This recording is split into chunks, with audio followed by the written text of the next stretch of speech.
get it, So does that make sense? Yeah, of Yeah. course. And I love that you've explained it that way. So we don't know how long this pandemic will likely last. Is there any signs, because China had it first, we did see Italy and other countries, the span of it at all? Like, do we see this ending anytime soon? Again, we don't know. And I think that's the hardest part for all of us, right? Even in medicine, like we just don't know. Like we really don't know if this social distancing is going to help us. I'm hoping that it does. I know that our numbers in the States are increasing. So we really just have to do our part. If we look at what happened in even Italy, like a week ago, it wasn't as quarantined as they are or isolated as they are. So we just really have to kind of just buckle down. And I know it's awful. I trust me, the 4 kids are going crazy, and this is only day 3 for us. But just again, for me, it is personal for me in a sense, because I have friends and family that are all in the hospitals, and they are telling me that really what we're trying to protect is the use of the protective gear that they have, or lack thereof, I should say. And so that's why we're staying home, so that we don't get other people sick. So that we don't get our moms, our dads, our pregnant friends who are sick, or we don't want to get them sick, so that they don't have to go to the hospital and bombard those who really need help right now. So you mentioned washing your hands. What about wearing face masks and stuff? Does that actually work or help prevent the spreading? So if you are sick or have a cough, my allergies are really active. So it's really, again, challenging because allergies are acting up. It's, spring now. If I were to go out of the house, which I'm not going out of the house, but if I were, me spreading it me wearing the mask would help to not spread it. But if I was not coughing or sneezing, it wouldn't necessarily prevent me from getting it, because they're droplets. So you can get droplets, yes, through the mask, but in your nose, but you can get them in your eyes. If you touch something and you keep touching your face, that also can cause the spread of it. So what they're saying is the CDC is saying if you're sick, wear it if you're going out and about, but really right now you're not supposed to be going out and about anyways. And then just try to keep those masks for those that are right now in the front lines. Can you talk about quarantining versus isolation, what the difference is, and why we should kind of do it and when? Okay, that's a good question, actually. I had to actually look that one up because I was like, oh, they sound the same.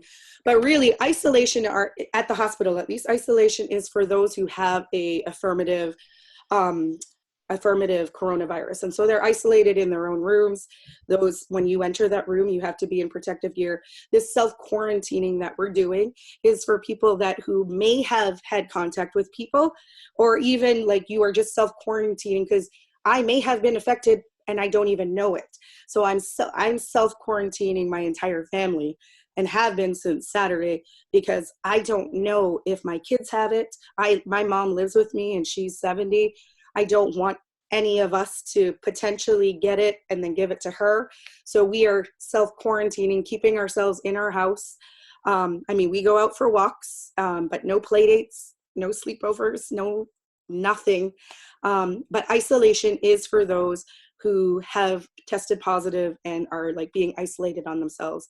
Mm-hmm. And you'll hear it cruise ships are quarantining their passengers. They may have been affected by it, so they're quarantining them for however the duration is. So I hope that explains the difference. Yes, it does.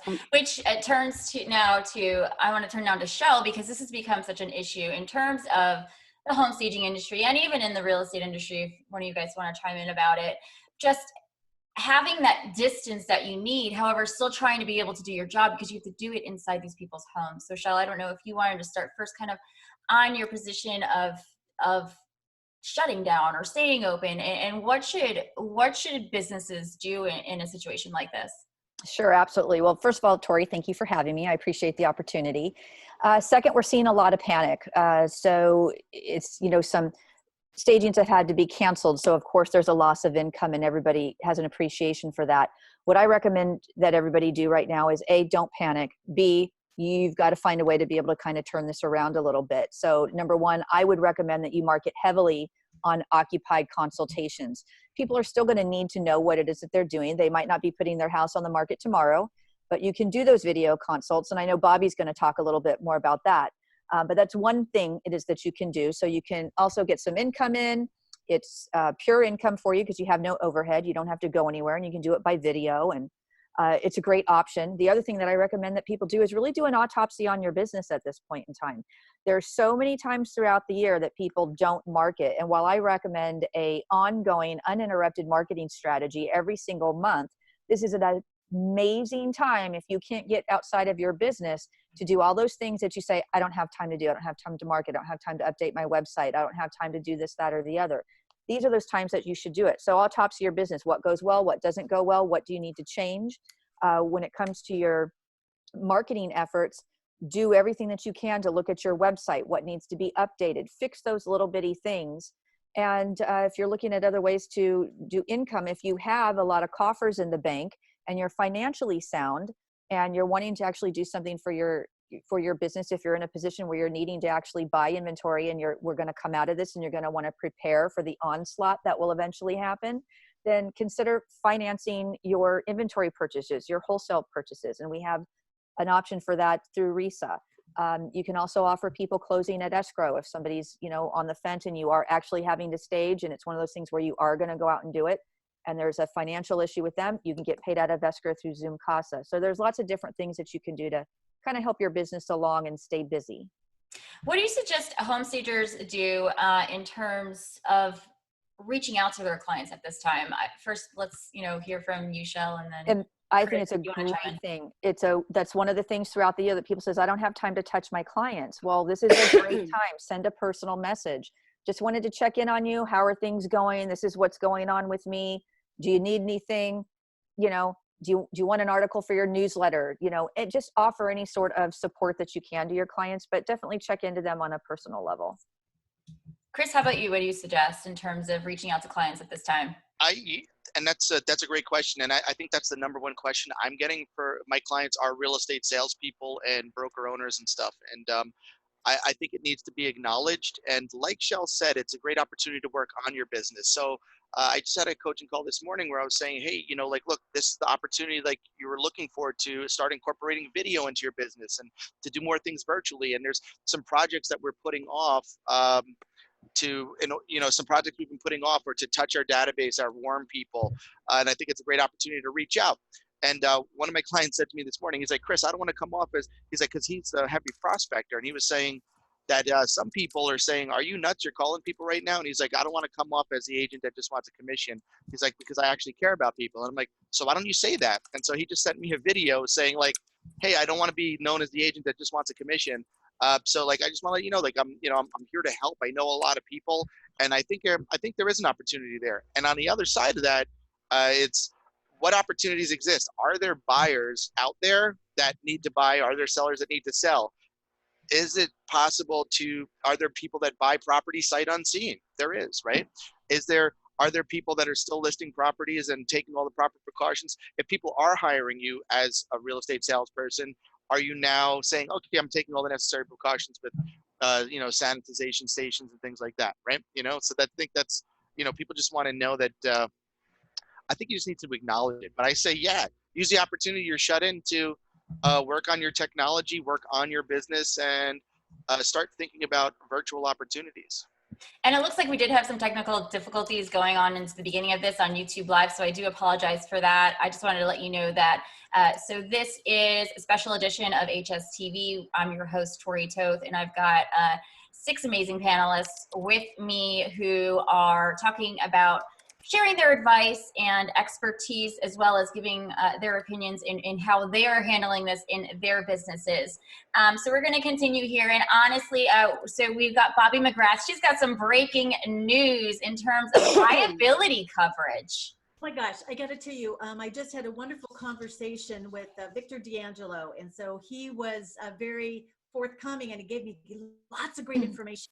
So first of all, when it comes to like liability insurance, truth be told, it's up in the air. Okay, I'm going to preface all of this. This is like the 35,000 foot zone that I'm giving you, because he started getting into the minutia. So I'm like, we're going to have you do an interview. So anyway, but with the liability, what he said is, you know, potentially under the bodily injury coverage. And again, this depends on your carrier.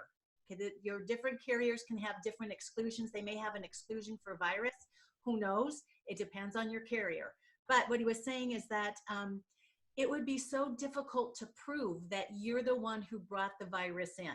So it's like, how can they prove that? So that leaves that up in the air. And I see the doctor, she's shaking her head yes. So it's like, you know, if you go in and then the next week they come down with it, was it you, or was it when they went to get the groceries, or what? So that's kind of nebulous right now, but stay tuned. But what I found, go ahead, any questions on that part? No, I find that, yeah, definitely interesting. He opened the whole world to me, because he was talking about workman's comp. So if you happen to have people who work for you and they get sick because they're out working, and they have long-term, what is it? I have to read my notes because he was talking fast. And if they end up that they're going to be out of work for an extended time, chances are they can make a workman's comp claim. And so, and that it would be covered. And then also if they have short-term disability, this is all going to be prioritized. It's workman's comp, it varies by state. And so he's actually gathering all of that information together now. But he was saying it depends on the state and it depends on your carrier for workman's comp. So as business owners, we need to be thinking about that, because there's definitely the potential for that. And then also he touched on unemployment.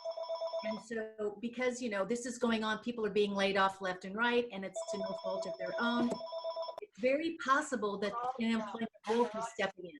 And so it's going to vary again, state by state. But there's more. So that's why I was gone so long, because he was talking about the business interruption clause within our different policies. And so he said, unless the carrier happens to have a specific exclusion for like viral, you know, events, you know, it could be that it's covered. And so, but he said, generally, when you're looking at business interruption, it's due to the actual damage to physical, like buildings and things. So he said it's that disruption that generally that's intended for. But again, this is kind of unprecedented. So there's a lot of discussion going on there. But I brought up this question. I said, okay, as a stager, when I bring my furniture in and it's in this house, and then it turns out somebody there has the virus, and then can I put it back out there? And so he said, interesting question. So he reached out to his people to find out the answer for that. But doctor, that was one of those questions I know, you know, that I was just curious about, like when the furniture is in the house, once it comes out, is there like a good time for it to be, you know, where it needs to be fallow so that's no longer viable? You know, I've heard different discussions on that. So that was one of those things. Yeah, and so I looked up stuff of like surfaces and things like that. And I think what I did read from the NIH, which is the National Institute of Health, is that surfaces, it can stay alive, you know, hours to days. And it said in the air, it's about 3 hours. On copper, it's about 4 hours. Cardboard was about a day. And then plastic, stainless steel, and some materials can be 2 to 3 days. Mm-hmm. And so I think if there is proper hygiene in a sense of like disinfecting with Clorox, and it's really difficult because you have large amounts of furniture and things like that. I think if you keep it out and clean it, you know, I think it can be put back out there. But again, we're learning a lot of this as we're going, just like you are. So I think if you clean it as best as you can with like the sanitizers that have over 60% alcohol is what they say. And we kind of will see how this arises. As like you said, it's all new territory for everyone. Well, yeah, because one of the solutions that had been suggested was, if you do that, take that furniture from the house, put it in an isolated area where it comes in contact with nothing, and let it sit for 3 or 4 days. And that's kind of what I mean, if you go by these guidelines, it says 2 to 3 days. So if you leave it there for 4 days or more, you're probably okay. So, but again. here's the thing. Did you hear that word? Probably. Probably. Yes. No, it's all, and it is all probable. Yes. And So as a result, he gave hope. He said, so, I'm going to look Yeah. into that, because that probably part may actually lead to the ability to put in a claim for that. yeah. So it's just, it is all, like you said, it's all challenging up in the air. And this is coming from them who they're just seeing it in China. This isn't even here right now, you know, so. So Shonalyn, you actually have inventory and furnishings that you probably have out de-staged right now. What are you dealing with? How are you handling the return of this stuff? Or are you keeping it out longer? So I will start by saying that as of Monday afternoon, we are officially suspending all person-to-person contact, which means that any items that are in properties right now will be staying there until at the very least March 30th, which is when we are going to reassess things. That said, and luckily for us, none of our properties are due to expire prior to them. So if the case comes up where, you know, the house does sell, chances are that we can leave the items there for a little bit of an extended period of time if necessary. However, before we put in the suspension of person-to-person contact, we did have some protocols in place. And one of those protocols was that we would, so all of my team, and keep in mind, I should also caveat this before I say this, is that I'm doing the best that I can with the information that I've been given. I'm not saying that my methods are a guarantee of anything, but we did our best to make sure that we were fairly well covered. So what we did was we had everyone on our team was to wear gloves. We had extra hand washing stations that we brought to any of the houses. We made sure no one was sharing, you know, even towels to dry your hands or anything, and that we were also practicing safe distances still. Even when you're if you're carrying a sofa out, you're easily 6 feet apart from each other. So like I said, everyone was wearing gloves, and we also sprayed all of the items with antibacterial spray, and any hard surfaces were being wiped with an antibacterial cleaner in all areas. And then we did isolate all those items. So they were returned to inventory in an isolated area. And they weren't, the way that we worked it we just kept them in our database system as still out. So they're unavailable for someone else. So someone else can't accidentally pull that item for stage another job, because in the database, it's saying that it's not available to them, and it doesn't get released for 4 or 5 days. I think at the time we had it at 72 hours. We might increase that when we're back at work. But that was the protocols that we had in place. And I also made it very easy for my staff to be able to implement all of this by providing them with essentially a kit that just had everything in it. Also extra garbage bags for disposing of the rags that we were using. We made sure we put any linens that we were using for, you know, moving blankets, all that kind of stuff, all that went into a plastic bag and was laundered right away. And we wore gloves to do that as well. So we're really doing what we can to protect ourselves. But at the end of the day, there is nothing that is 100%. So right now, that's why we've decided to suspend all person-to-person contact. And we are doing the, you know, shelter in place, self-isolation, self-quarantine, whatever you want to call it, whatever the correct term is. My entire team is doing work from home, and we are not actually seeing any clients, even if, because we've had a couple of clients that have said, well, what about if it's a vacant stage? So there's no one else in the property. It would still put us in contact with each other, and we are also avoiding contact with each other. So the office is officially closed right now, and we are keeping the office as what we're considering sort of a neutral zone. So if someone does need to go to the office to get a file, they're to notify everyone else so that we're not crossing paths in that office. I also have disinfectants at the office to ensure that, as well as gloves, to ensure that any surfaces that are touched, if they're touched without gloves, that they are disinfected before that person leaves. So we're always leaving a safe environment. And again, doing the best that we can, but there's, again, no guarantees. Yeah. Yeah, G-Man, how about you in terms of open houses and trying to get, you know, the real estate part of it all done? Well, I mean, that's a big challenge as well. And I think everybody's kind of like a wait and see to hear from whether the MLS is going to make an official statement, whether our real estate board is, or as agents, we have to listen to our broker first and foremost and say, you know, what are the best practices that we should be doing? And there's 2 different methods. You could have one open house where a bunch of people come through and you disinfect before and after, and everybody washes their hands when they come in, and after they leave, they disinfect. Or do, you know, private showings, but then the house has to be cleaned before and after every showing. So there's a number of different ways it can be done. You know, as I speak with agents all over the country, I think everybody's just kind of not sure what to do. But I think what they're sure of is that there's still buyers out there that want to buy. that are aggressively looking for homes. And I think the narrative has to be like, we have to be safe. We have to do what's in the best interest of our clients. And I had a conversation this morning with a seller that said, should I wait? And I said, if all signs point to a recession, that means more properties will hit the market. And so then you're going to be hitting the market and be one of many rather than one of few, because we're short on inventory to begin with. And now if we are seeing sellers, some folks that are just not putting their houses on the market. So that creates more of a seller's market, which means they can realize more gains. As long as everything is safe and in the best interest of everybody involved, I think that, that's the key. And I don't think anybody has any answers. Like everybody's been saying, like, should be, probably, perhaps, almost. I can't give a definitive answer. All I can say is, like, my fiduciary duty in real estate is to my client. I have to obey and, give them my expert opinion. And then, it's all up to them to make the decision. Speaking of that, I mean, I am a home seller currently on the market. I have a deal in process. I know Chris has a deal in process as well. What is happening with those kind of deals at the moment? Are we all about to hit a standstill? Are they going to get pushed through? Do you have any ideas on the current state of what's happening?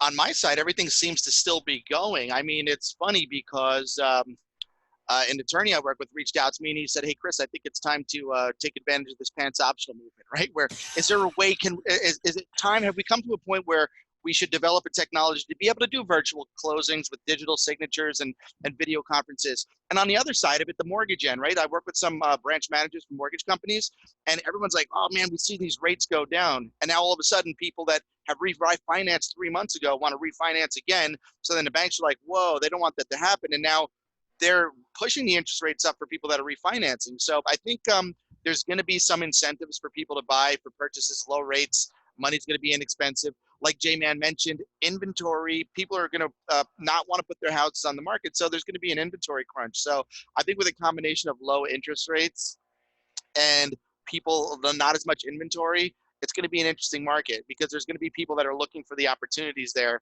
But then there's still transactions that have to happen and have to go through. I'm at the home stretch. I'm ready to close. I'm literally waiting on it clear to close. So let's see if everybody's, because then again, at a closing, you got 5, 6 people, 7 people involved, right? So, and what are the odds that all 7 of those people are going to be like, "Oh yeah, we're good. Let's all get together in a little tiny room and sign some documents. Let's make it happen," right? So it's, I'm curious to see how that pans out for myself. But being all my stuff got canceled, I could use the cash from that right now for sure.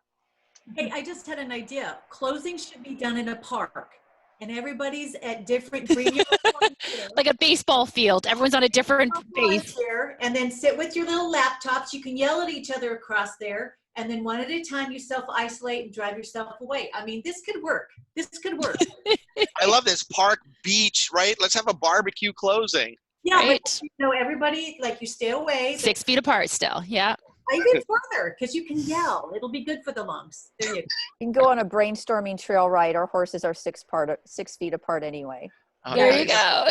Nose to tail. So let's talk a little bit about, so what I'm hearing from you, Chris, and I don't know, J-Man, if you have a different opinion about what he just said, it sounds like business is going to continue. So in the home staging world, that means that they are still going to need our services. So does anybody have any suggestions or ideas on how to still be able to utilize the home staging services in the real estate industry?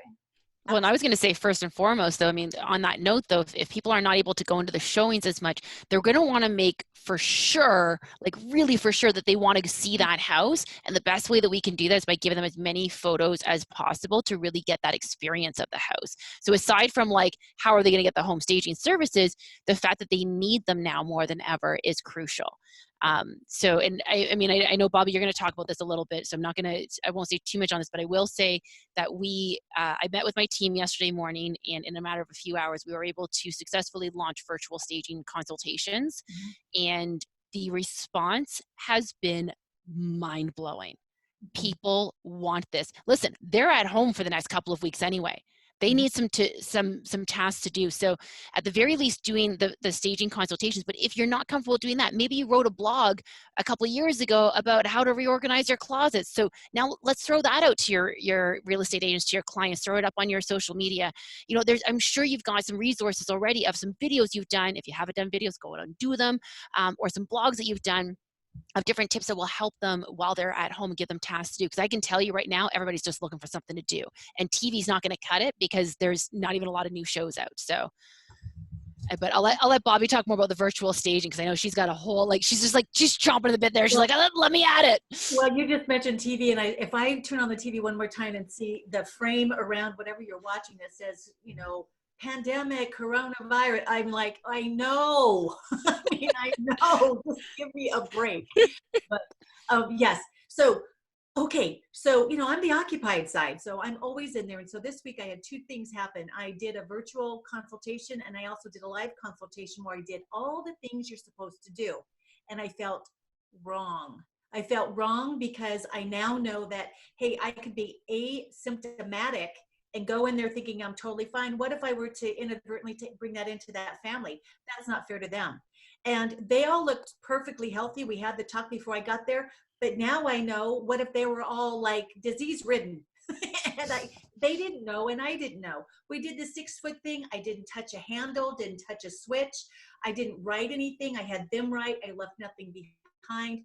I mean, literally, I would stand there and wait for them to open the doors to go in and out, that type of thing. But I got to thinking, to what end? Because if it crosses the way, either way, it's not worth it. So with the occupied side, you know, it's all about relationships. So I'm developing the system based on photographs where they can send me photos of the house. Then I get a bit ahead of time, and then I'll do actually a walkthrough with them using their camera, and we'll talk. And it's all going to be recorded, so they'll have the information. But I love what Shauna Lynn was saying, because it's very true. Most of the time, not always, most of the time people rush to get onto the market, and they're cut all these different corners. Now they have been forced into the gift of time. So taking care of those non-sexy things like cleaning out those closets, getting the garage taken care of, doing the repairs around the house, doing whatever they have within their skill set will actually save them money / make them money down the road. So I think it's very important, we in the industry, if we reach out, Shauna Lynn, thank you for sharing that it's been well received, because people are reaching out going, but nobody will do this. No, when you bring it forth as a positive and empowering service that you're providing, that life will go on and that you can move forward with your plans, people will see you as the solution to their problem. And I think you brought up a really good point with saying that it's the solution, because what I'm hearing from people is not just that they're super excited about this service and yes, they want to hire us for it, but what they're going to see when all of this is done is that we were the ones who stepped up to give them the solutions. And we're going to be the ones that stand out as the company that was there for them, that had the ideas, that's going to survive, and that's going to be there for the long haul. If you're just shutting down and just ignoring the rest of the world for the next 2 weeks, they might forget about you. Yes. So this now more than ever, you need to be in front of them. So I think this is a great segue in for Jamin too. So are you going to be doing listings now online, kind of like on Zoom and showing people? And is there a way for home stagers to even kind of team up with real estate agents at this point as you're going through the listing presentations? Yeah, so as a coach and a speaker, I've been working with agents, and my niche is video. My niche has been video for almost 12 years, since way before it was cool and everybody was talking about it's the thing to do. I was like, here's what you do. You can do virtual showings. You can do a virtual open house. I can virtually present offers to my clients. I can do a virtual listing presentation. You know, there's technology like Matterport where I can have an immersive walkthrough of a home, just like Google Street View would be a good example of the similar technology, where I can walk through a house, I can turn left, I can turn right. And then if they like it, then maybe I can schedule a second showing from there. So the first showings are happening online. I remember when I first met Tori a few years ago, and she had told me about the virtual staging concept. I was like, this is so fantastic. Like, I had never heard of it before. And I think with a video walkthrough, there's no reason why you actually have to be there physically. You can just say, you know what, that's got to go. That color, you know, and do what you do. That's not how we sound, but sure, yeah. That's how I sound. But, you know, use your expertise remotely, because you have it's your window into the home, and then you can I don't know how you would handle the furniture if it's a vacant, kind of, you guys can decide on, from that end, but have it delivered and have other people maybe picking it up and dropping it off to defer that liability. Mm-hmm. But do you see that being a viable way for real estate agents to kind of stay ahead of their competition, as like teaming up on the listing, saying, okay, we're going to talk about X, Y, and Z, and then this is who I talk with in terms of my home stager. You guys are on this video together and they're showing you both the home at the same time. Yeah, and absolutely. And I think, we can't control what's going to happen. All we can do is control our reaction to that and how we're going to adapt and use technology to overcome and provide better service to our clients, right? I want to be seen as the agent that didn't say, oh my gosh, everybody, let's just stay home. No, I'm going to use technology to help you, whether it's achieve the home of your dreams, or help you make a move, because regardless of what's going on, some people have to move. Some people have to sell. Some people have to buy. They have to be out of their leases by a certain time, depending on where you are and what part of the country. I know where I am in Rochester, New York, which is upstate New York, they've put a halt or a pause on all evictions. So nobody can be evicted until the end of this. So that, we would have a big homeless problem because they wouldn't be able to purchase or move into something because they can't see it. So I think using technology to be as virtual as possible is the key, and still provide exceptional service, because there's no lapse in service. This is still, face-to-face communication. It's just virtual. Yeah, and Shell, I'm going to Shell, but I wanted to show Michelle Minch's post today, because it was an amazing piece here. And maybe, Shell, you could speak on this a little bit about things to do during a pandemic. Contact all your utility providers and see what you can do to kind of minimize costs. Shell, do you have anything to recommend or add in terms of this? Yeah, I wish I'd seen this earlier. I think we're going to hijack this from Michelle Minch and put it in our Stagers Guide that we've already created, which we talk about a lot of the similar suggestions. But you do just need to kind of tighten down the hatch a little bit. Think of different ways that you can reduce your spending if you don't have the income coming in. And again, what I led with from the beginning was it's an amazing time to beef up your own marketing and doing the occupied consultations via video. I think it's just so important to be able to, again, have that solution out there for people, and then spread it all over social media. Because what are people doing? I would bet you anything, if there was a statistic right now, people's social media use is got to be up 30 to 50% over the last few months since all of this has been going on. So if you get onto social media and you're sharing a consultation or a walkthrough of a home, and you're partnering with a real estate agent, I think that's amazing to be able to get the word out about it. And I just think, going back through and touching your clients, doing all the stuff that you always say, I don't have time to do it right now, I have a stage. That whole list should be your top priority right now. And I want to ask you, Shauna Lynn, because you do have several employees, how are you keeping them busy during this time so you're still able to pay them? I love that question, because first of all, and I'm sure it's different wherever you're located from country to country. And I'm in Canada, you guys are in the US. I know that in Canada, the government has said that they have foregone any waiting period for getting onto unemployment. So what a lot of businesses are doing is they are laying people off as a courtesy to those people, so they're not just out of work, but they can actually start collecting unemployment right away. I will say that I opted to not do that, because unemployment is a percentage of their wages, and is about 55%. And I feel confident that I will be able to bring in enough income, and that might mean getting some subsidized funding over the coming, the government's got a lot of great programs in place. I'm waiting to see what they're going to be able to provide for me. It's also, as Shell said, kind of tightening the hatch and scaling back on some spending. We were going to do some new warehouse updates this year. We're probably going to have to postpone those, and everyone on the team is going to be able to come together that much more to accept those changes and some of the limitations that it might cause if it means that we're all sticking together. So essentially, I have kept everyone on the payroll with the intent that I will give them enough hours to keep them with a fairly healthy income that would be more than what they would get going on unemployment. So I went through, because exactly what Shell's saying in terms of like, you've got items on your to-do list, I got items on the to-do list, let me tell you. Always So, do. You always right? So We I've gone always through. Yeah, nothing's ever changed. No. For anyone who doesn't know, Dr. Pagaduan and I, we go way back. She knows. So I mean, what I did was I basically went through and sort of thought, what can some other people take off my plate? And I've gotten really good at delegating over the years.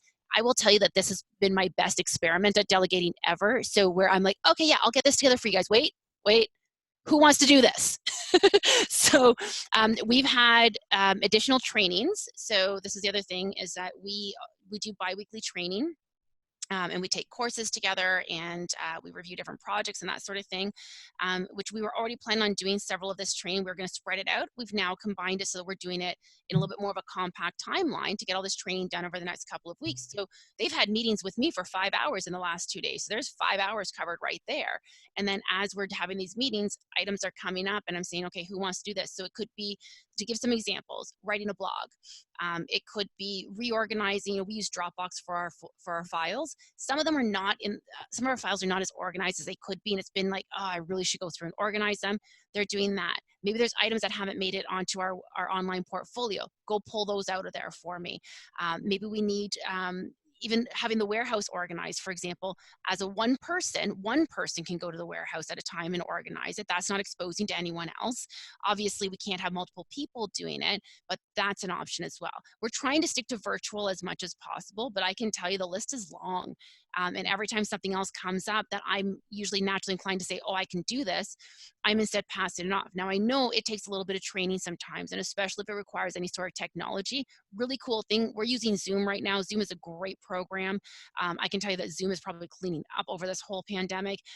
Any video conferencing type app is good for this, though, but what you can do with Zoom is you can record yourself on a screen share. So if you're dealing with technology, you don't want to have to type out all those instructions to someone, do a Zoom on it, show them how to do it, and then let them run with it. I'm also using Voxer a lot more too, because you can easily, quickly send audio notes back and forth. You can also do this with Facebook Messenger and iMessage and everything else, but I'm using Voxer for this. So when I'm trying to communicate with people, instead of feeling like I'm just constantly typing things, I'm using Voxer to send those messages as well. And that's easier because someone can just replay that message. So I think that, look outside the box a little bit, see what you've got on your plate. I promise there's tons of things that you can be doing to ramp yourself up for when you're back at things, whether it's social media stuff, someone can be creating graphics, but talk to your team and see where are their strengths, what are some things that they would be interested in learning more about, and then pay them to do it. And at the end of the day, if it means maybe paying them for some hours of work that, maybe you didn't totally need, but it allows to keep them with their job, here's what's going to happen when we all come out of this, because we will all come out of this. And when we all come out of this, they're going to be that much more grateful to the opportunity that you gave them, and you've got an employee for life. Yeah, and I do like what you said, and I think even taking a step back a little bit further is that as you are creating these videos and these screencasts and showing people, create the systems and processes for your business. So as you begin to bring more people back on and you're training them, you already have the entire training manual right here online that people can see.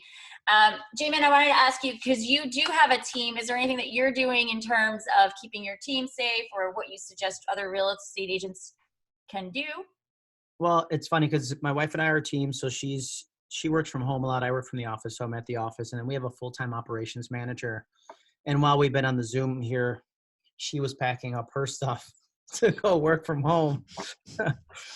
Just because she has, not that I'm concerned with either of us because we're kind of quarantining in our own homes, but she has relatives who are high at risk, and doesn't want to just, everything we can do remotely. And I love what you said about, creating an operations manager, operations manual. I work with a lot of brokers to do this, and whatever your business is, you record everything that you do. You screen record it, whether you're using Zoom or we use something called Screencast-O-Matic, which is just a Chrome extension. It's free. Record everything, and then take those recordings. You can send it to a virtual assistant anywhere, in the world, and they can kind of just go through and transcribe all of your systems and operations for you. And now, when you get back and running, you have an operations manual. So you can bring a person on and say, boom, here's exactly what we do. And you have a franchisable system if you wanted to expand outside your market. Yeah, are there any other tips that you can give in terms of, in terms of using video and technology in your business now, since you've been doing it for so long, is there any apps that people should be looking at, or any type of procedures that they should start doing? I know you could go on forever, but just a few thoughts.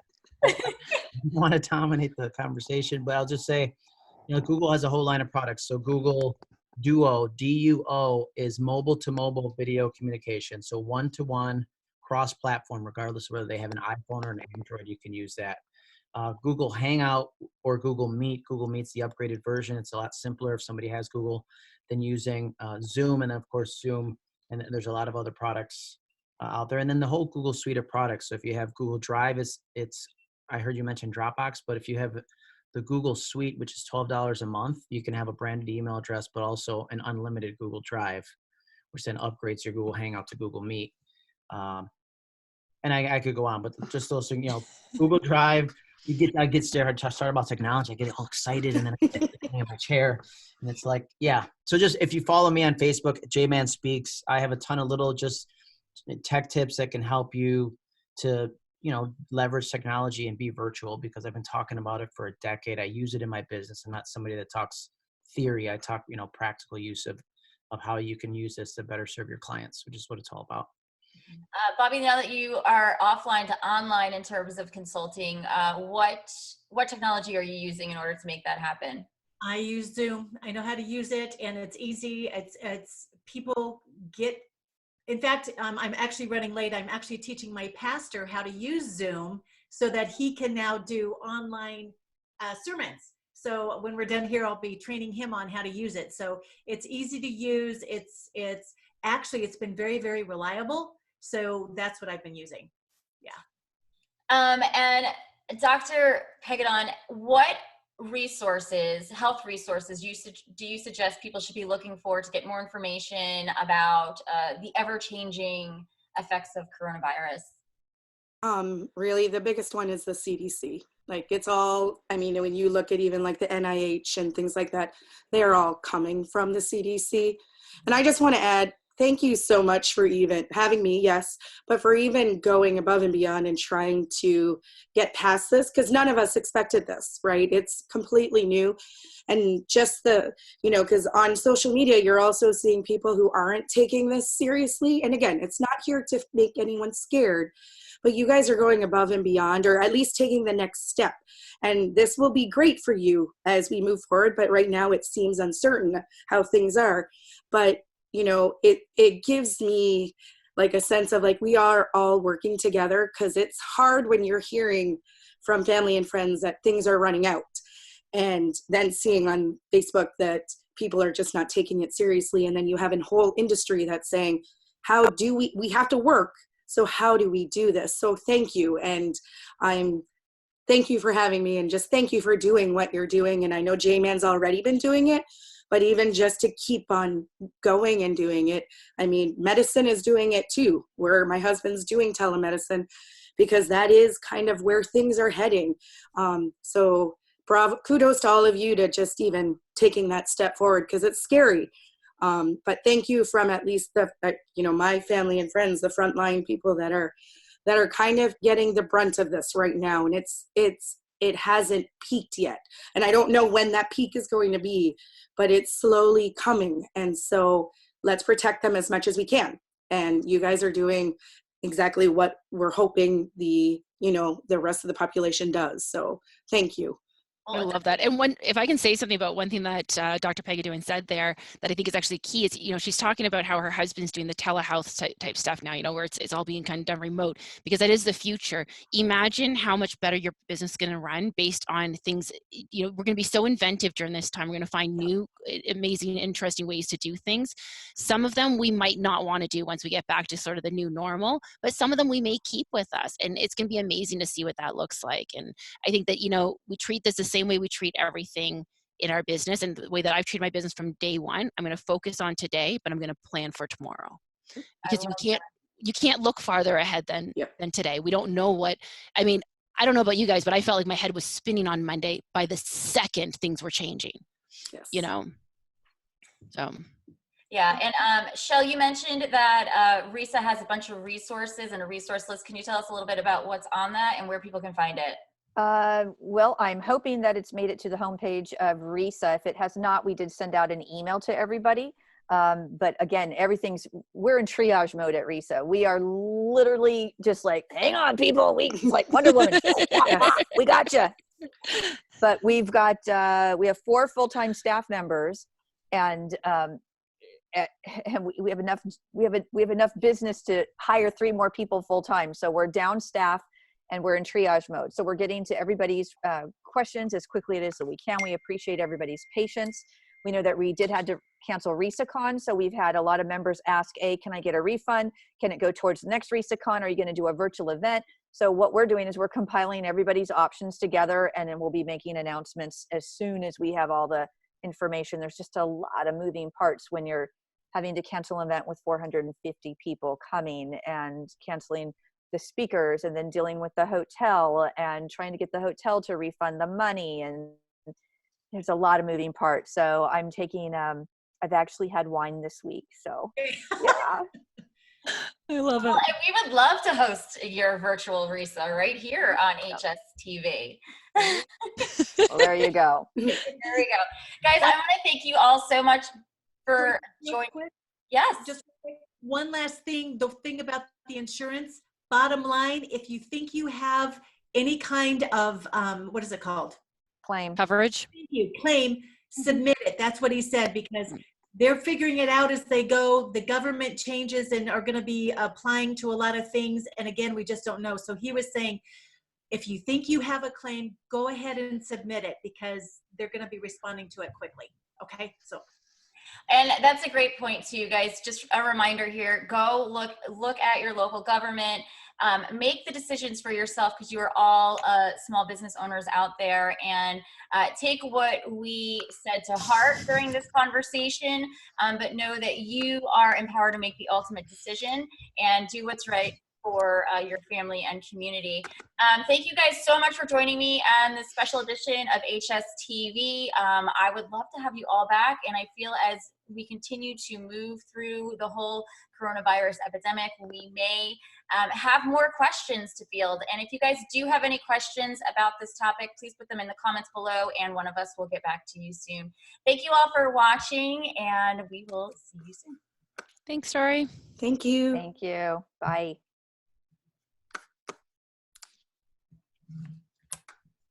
Okay, you guys. No, Shell left. Oh, Still live. you're still live. Yeah.